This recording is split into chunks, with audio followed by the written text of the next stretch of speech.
Well, hello there, offseason. A thing has happened, and it's a pretty jarring one. Everybody stay calm. Everybody stay calm. I'm told that the Chicago Bulls are trading two-time all-defensive guard Alex Caruso to the Oklahoma City Thunder for Josh Giddey.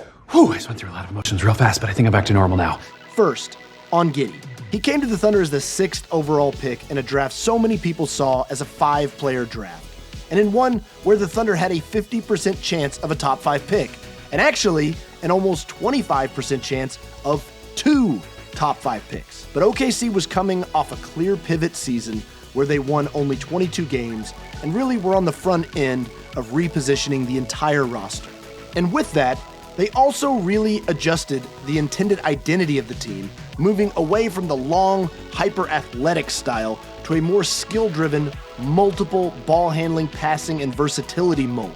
They wanted players that knew how to play the game. And Giddey was really the first selection in that process.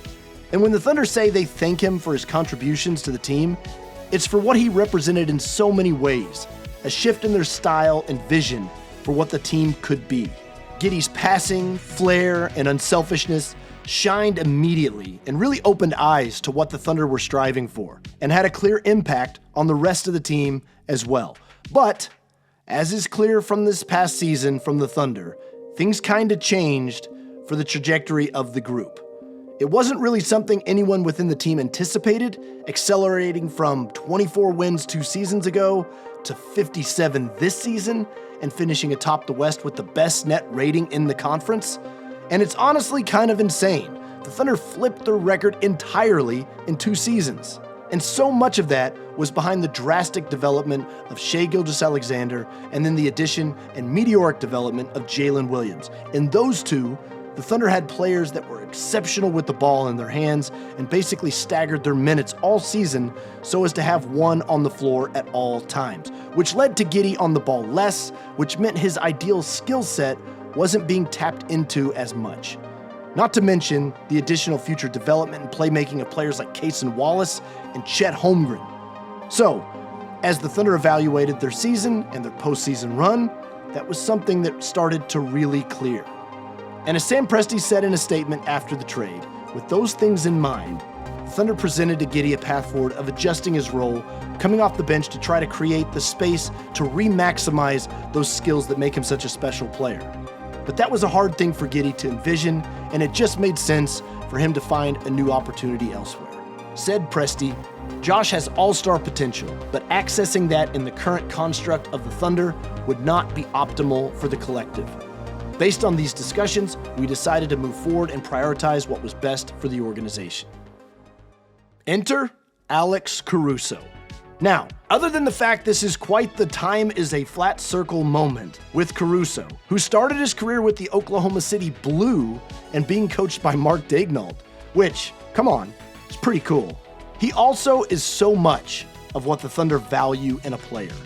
Presti called him a quintessential Thunder player. He is an exceptional competitor and a great teammate with a multi-dimensional skill set. His reputation is on the defensive end, where he made first-team all-defense in 2023 and second-team last season, and was a critical part of the 2020 Lakers championship team. He's as good as there is in the league at guarding on the ball, playing with a dogged, competitive intensity. Picturing him alongside Lou Dort, Cason Wallace, J-Dub, and Chet, that's some 85 Chicago Bears kind of stuff. And mind you, the Thunder were 4th in defensive rating and were tops in the entire NBA in opposing turnover rate last season. And the year before that, they were 2nd in opposing turnover rate. And now they're adding one of the best ball hawks there is in the league. Stripped by Caruso. Final seconds. Levine can tie it. Zach Levine. Caruso for the lead. Turn up the AC.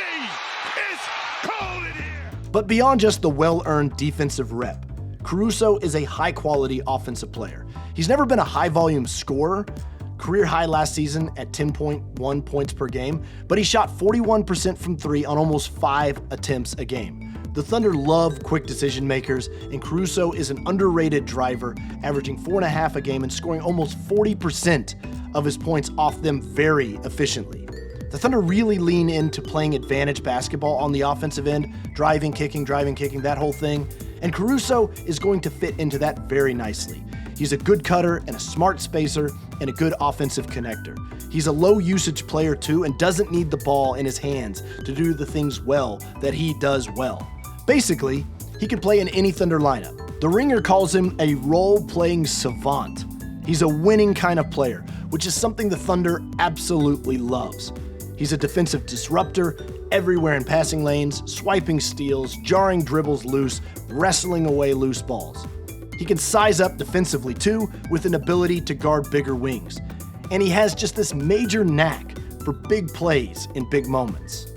Caruso is the consummate star in his role, the kind of player you won't build your franchise around, but the one every contender needs. Sounds like a pretty good fit.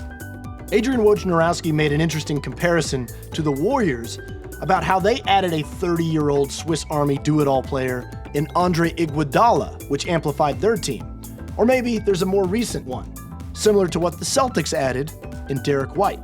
It's a big trade because it's the first major move in fine-tuning the roster from what just was a lottery team, then play-in team, then number 1 seed in the West in rapid ascension. But there's some history to draw on here, with somewhat of a similarity to another Thunder trade, one that happened in 2011 at the deadline.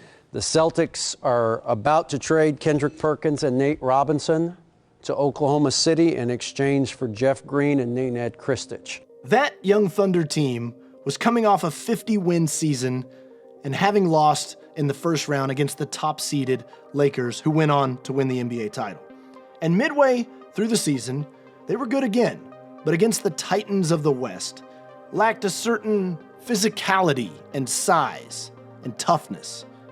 That Thunder team was constructed behind Kevin Durant, Russell Westbrook, James Harden, and Jeff Green, who was taken number 5 in the same draft as Durant as part of a draft night deal.